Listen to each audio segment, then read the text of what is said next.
There is absolutely nothing that MAGA folks won't blame on people of color. Not because folks of color are actually to blame for any of those things, but because it's all MAGA knows. If you're out of work, must be because an immigrant of color or a black person took your job. If your taxes are too high, it must be because of welfare payments going to those people. Never mind the contradiction of saying that they take all the jobs, but also take none of the jobs because they're too busy relying on welfare rather than working. It can't be both, guys. You got to pick a lane, right? Kid didn't get into the college you wanted? Well, must be because a person of color got preferential treatment and stole their slot, even though the Supreme Court has essentially ended race-based affirmative action. You can't afford a home? Well, it must be because immigrants are taking all the homes and driving up the cost. Forget for a minute that they're also the ones building most of the homes, thereby driving down the cost. But, whatever. Scared of crime? Well, it must be because black and brown folks and migrants are making the cities unsafe. Forget for a minute that crime has actually dropped, even as immigration has gone up, and immigrants have lower crime rates than American citizens, but, whatever. When the pandemic hit, oh yeah, that was the fault of Asians, people of color, and their open air markets. When a door flew off a plane a couple years ago, Elon blamed it on a DEI program for pilots. And when a barge brought down a bridge in Baltimore, the right blamed it on the DEI mayor, which is just their new word for the N-word. To MAGA, white folks are never to blame for anything. Black and brown folks are to blame for everything. Why? Because MAGA is a racist cult. If your answer for every problem in America is people of color, you're a racist by definition. If your answer is Jews, you're a Nazi. And in either case, you deserve to be crushed utterly and without pity or mercy. Funny how my black brothers and sisters are in Montgomery, Alabama, taken to the streets, marching in Alabama as our great-grandparents did in the name of Black Votes Matter. And I haven't seen a single news outlet or article talking about what my people are out there standing for and currently doing. Hundreds of buses of black people at that took to Montgomery, Alabama at 12 o'clock this afternoon, putting feet on pavement to protest the redistricting that is eliminating black seats from the Senate as we speak right before midterms, and everyone's quiet because there's no watermelons or rainbows involved. Even though y'all talk about how we were resting and digesting, now's the time to get the fuck up, and my people are doing it, and everyone's silent as a fucking mouse. We gather together that you'll be in the midst. Yes, more than 2 or 3 here, Lord. You said when 2 is in touching, that you would give us whatever we ask for is more than 2 touching here, Lord. Yes, Lord. And this isn't a little protest.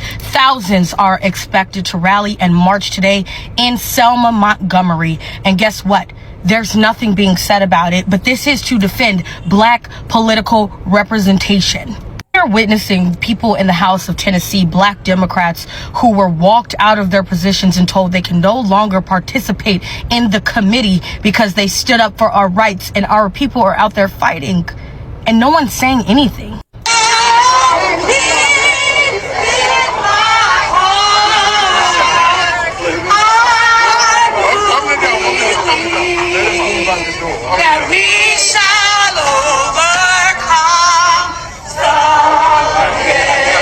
So while my people are being dragged out of their rightful places in the government, you're sitting on your couch saying we're lazy. Where the fuck are our watermelons and rainbows? There is something so tragic about white America that if we could just do this one thing, I think the rest of our problems would disappear. Because our issue before racism, before white supremacy, is that we don't listen. We don't listen to people of color. We don't listen to their stories. We don't listen to their lived experiences.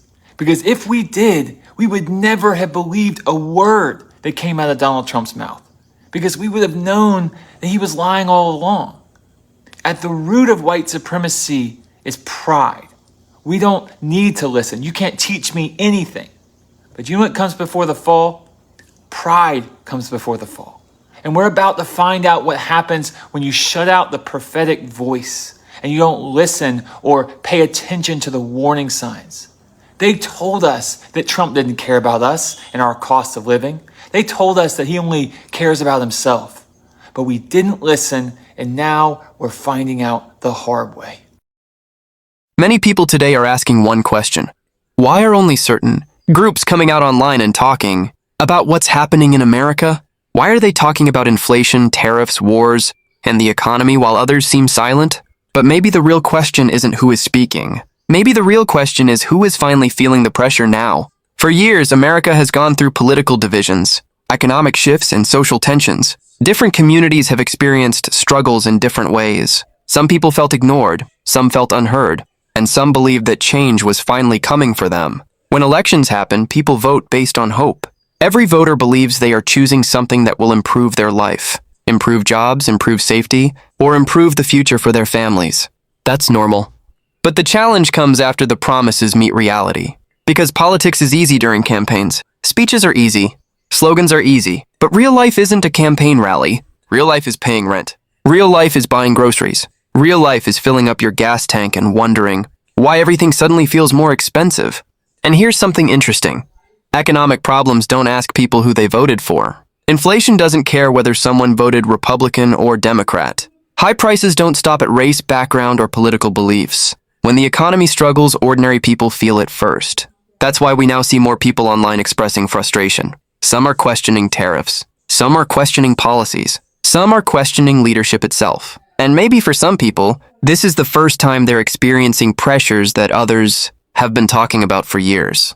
But blaming each other doesn't fix anything. Because every election cycle, people are told who to blame. One side blames immigrants. Another side blames billionaires. Another side blames politicians. Another side blames the system itself. Meanwhile, ordinary people wake up every morning and still have the same problems. The truth is that America becomes stronger when people stop treating every issue like a team sport. Because when food prices rise, everyone pays more. When jobs disappear, families struggle. When communities suffer, the impact spreads further than people think. Maybe instead of asking, why aren't certain people complaining? We should ask a different question. How did we get to a place where so many people feel unheard in the first place? Because at the end of the day, governments change, politicians change, presidents change. But regular people still want the same things. Stability, opportunity, and a better future for their children. And maybe the biggest lesson here is simple. People shouldn't wait until problems reach their own front door before paying attention. Because by then the fire is already burning. Let me know what you think in the comments.